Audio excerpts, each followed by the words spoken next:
Halo teman-teman semua, hari ini saya ingin menceritakan tentang syarat dan ketentuan yang ada di dalam exchange counter.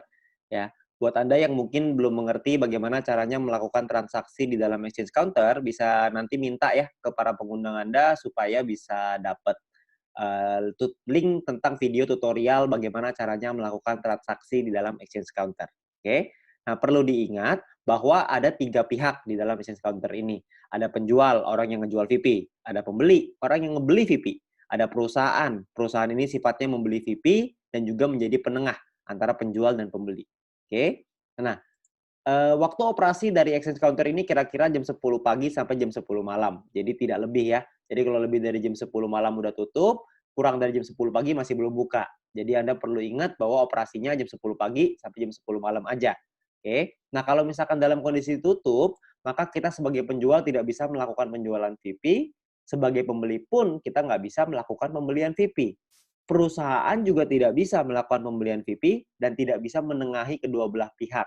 Oke. Jadi ketika lagi tutup, semuanya tutup, nggak bisa ngapa-ngapain. Oke, tidak bisa melakukan transaksi di dalam exchange counter ini. Oke. Nah, bagaimana caranya kita melakukan transaksi? Yang pertama adalah proses transaksi jual ke perusahaan. Perusahaan ini sifatnya hanya bisa membeli, tidak bisa menjual. Karena kan perusahaan tidak menjual poin ya. Perusahaan hanya bisa membeli poin aja dari kita, membeli VP dari kita. Oke. Nah, misalkan contoh, ini perusahaan. Ya, perusahaan akan meletakkan namanya order pembelian. Order pembeliannya misalkan ada A 5 VP, B 10 VP, C 5 VP, dan D 20 VP, misalkan. Dan kita punya 10 VP untuk kita jual nih. Nah, kita misalkan mau ngejual ke perusahaan, maka kita akan kejual ke B. Ketika kita menjual ke B, maka statusnya dari tertunda akan berubah menjadi status proses. Ketika menjadi status proses, maka perusahaan akan melakukan transfer ke kita. Ketika melakukan transfer ke kita sebagai penjual, kita akan diminta untuk melakukan konfirmasi. Setelah kita melakukan konfirmasi, maka secara otomatis penjual akan mengembalikan VP-nya ke perusahaan atau VP diambil lah ya sama perusahaan. Perlu diingat bahwa perusahaan akan mengalokasi dana dari profitnya sebesar 50% maksimal dari keuntungan perusahaan yang akan dikembalikan lagi ke member. Jadi order pembelian ini akan disesuaikan dengan profit perusahaan. Oke. Nah, ada lagi proses kedua yaitu proses jual beli antara member ya. Kenapa harus ada jual beli sih antara member? Karena sederhana sekali, gampang gitu ya. Karena banyak banget member yang pengen beli VP, gampangnya gitu. Banyak banget member pengen beli VP untuk apa? Supaya mereka bisa membeli paket yang lebih tinggi, supaya mereka bisa menikmati keuntungan yang lebih tinggi. Tapi Anda nggak usah khawatir, karena beli ini tidak bersifat wajib ya, tidak bukan keharusan, tapi opsional. Kalau Anda mau, monggo, silahkan. Kalau Anda nggak mau, juga nggak apa-apa. Oke, prosesnya kurang lebih seperti ini. Anda sebagai pembeli, Anda akan meletakkan order pembelian. Misalkan si A akan taruh 5 VP, si B taruh 10 VP, si C taruh 5 VP, si D taruh 20 VP. Dan Anda sama nih, Anda cuma punya 10 VP. Anda misalkan milih si B. Oke, Anda klik si B, maka sama juga prosesnya, statusnya ya, dari tertunda akan berubah menjadi proses. Ketika berubah menjadi proses, maka pembeli akan dikasih waktu 3 jam untuk melakukan transfer ke penjual. Kalau dalam 3 jam ini tidak dilakukan transfer, maka pembelian tersebut batal. Kalau pembelian tersebut batal, maka si pembeli harus melakukan order pembelian ulang supaya VP-nya dia bisa supaya dia bisa beli VP ke penjual ya. Nah, ketika misalkan kita bicara kalau jalan aja deh, kalau kalau semua prosesnya jalan. Kalau jalan, maka si pembeli akan dikasih satu list nih, ada penjualnya siapa, VP-nya berapa, jumlahnya berapa, nama rekeningnya berapa, nomor rekeningnya berapa. Jadi di sini akan ada list-nya, ada datanya nanti. Nah, perlu diingat Anda sebagai pembeli, Anda harus pastiin nomor rekening dan nama rekeningnya sama antara di exchange counter dengan di bank. Jangan sampai berbeda. Kalau misalkan beda, nanti salah transfer repot, nggak bisa diapa-apain. Ya, jadi Anda perlu pastiin dulu nomor rekening sama nama rekening sama. Kalau sudah sama, baru ditransfer. Kalau nggak sama, Anda bisa chat ke penjual, sorry. Anda bisa pastiin dulu tuh, nomor rekeningnya bener nggak nih? Si penjual masukin nomor rekeningnya udah bener atau belum? Kalau misalkan salah, jangan ditransfer. Ingat ya, jangan ditransfer. Oke? Nah, kalau misalkan sudah benar, Anda melakukan transfer misalkan, maka si pembeli melakukan transfer, setelah melakukan transfer, maka di dalam sistem akan meminta untuk Anda mengunggah bukti transfer. Ya, setelah Anda mengunggah bukti transfer, maka si penjual akan diminta untuk melakukan konfirmasi. Kalau si penjual melakukan konfirmasi, maka secara otomatis penjual akan mengirimkan VP-nya ke si pembeli. Sederhana sekali. Oke, tapi kita sama-sama tahu dalam proses seperti ini transfernya kadang-kadang bermasalah. Nah, kalau misalkan transfernya bermasalah gimana? Transfer masalahnya itu maksudnya apa sih? Maksudnya gini loh.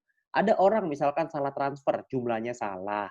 Ada juga yang mungkin bukti transfernya palsu. Ada juga mungkin yang transfernya kelebihan, nggak mungkin lah ya kalau kelebihan.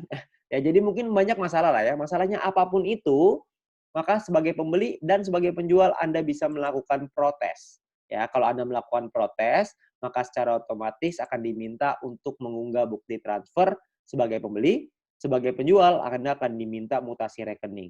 Salah satu pihak pasti ada yang salah. Jika ada yang terbukti bersalah, maka manajemen berhak untuk membekukan akun VTube tersebut hingga pemberitahuan lebih lanjut. Ya, jadi Anda kalau misalnya Anda yang mau nipu, ujung-ujungnya Anda juga yang rugi. Jadi lebih baik jangan nipu, lempeng-lempeng aja. Ya, kita ikutin aja alur mainnya, kita cari uang dengan halal. Oke? Nah, lalu ada syarat dan ketentuan umum.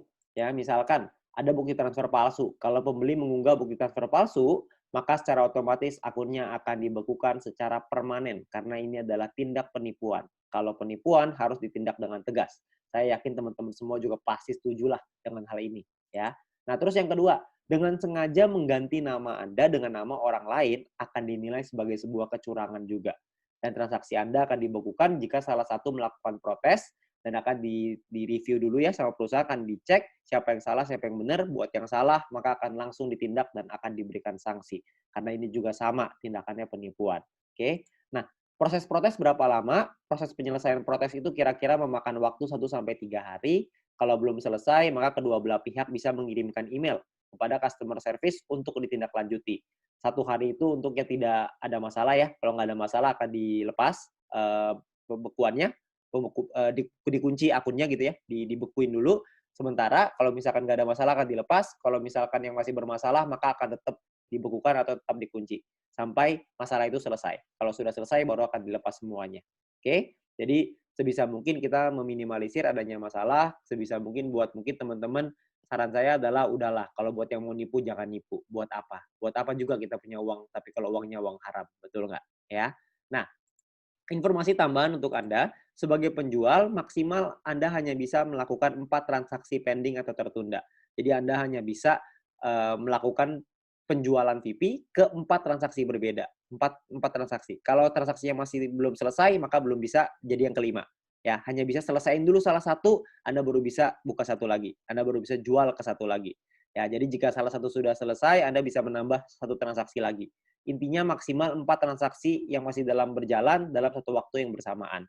Penjual juga hanya bisa melakukan penjualan VP maksimal 2.000 VP per hari. Oke, itu maksimal. Ya. Nah, dan pembeli maksimal hanya bisa memasukkan 10 order pembelian dalam satu hari. Nominal minimalnya adalah 5 VP, nominal maksimalnya adalah 300 VP. Oke. Nah, perlu Anda ingat, kalau misalkan exchange counter sudah tutup dan masih ada transaksi yang masih proses, maka transaksi akan dilanjutkan besok. Misalkan contoh, kalau misalkan Anda melakukan transfer misalkan jam 9.30 malam, ya Anda mengunggah bukti transfer nih 9.30 malam. Sayangnya si penjual lupa, nggak ngeliat-ngeliat lagi. Pasar keburu tutup. Ya, terus gimana dong? Uangnya udah ditransfer nih, nanti saya rugi dong apa segala macam. Tenang aja, Anda nggak bakal rugi karena pembelian Anda, proses pembelian Anda itu masih dalam proses. Jadi bisa dilanjutin besok. Ketika pasarnya sudah buka lagi, penjual melakukan konfirmasi, VP juga akan transfer ke Anda secara otomatis. Oke? Jadi Anda nggak usah khawatir, ini semuanya aman. Ya, jadi Anda nggak langsung hilang tiba-tiba gitu order pembeliannya. Nggak. Jadi ordernya tetap ada. Nah, sangat disarankan untuk tidak melakukan transfer di atas jam 9.30 malam, supaya menghindari hal-hal seperti ini. Ya, jadi kalau misalkan sudah lewat dari 9.30 malam, sebisa mungkin janganlah kita melakukan transfer. Kalaupun melakukan transfer, Anda perlu tahu bahwa ada kemungkinan akan dikonfirmasi besok hari. Ya, tapi Anda nggak usah khawatir, itu semua aman. Ya, nah mungkin itu aja syarat dan ketentuan dan bagaimana caranya melakukan transaksi di dalam exchange counter. Ya, maka Anda perlu ingat bahwa exchange counter ini adalah tempat kita melakukan transaksi, tempat kita menghasilkan penghasilan dari sini ya, VP kita jadi penghasilan untuk kita. Jadi mari kita jaga sama-sama. kalau misalkan buat Anda yang mungkin ada yang mau nipu, saran saya janganlah. Buat apa kita punya uang haram, hasil nipu buat apa? Ya lebih baik kita usahakan di sini, kita perjuangkan, kita kerja keras, kita cari uang yang halal, supaya juga bermanfaat untuk kita dan keluarga.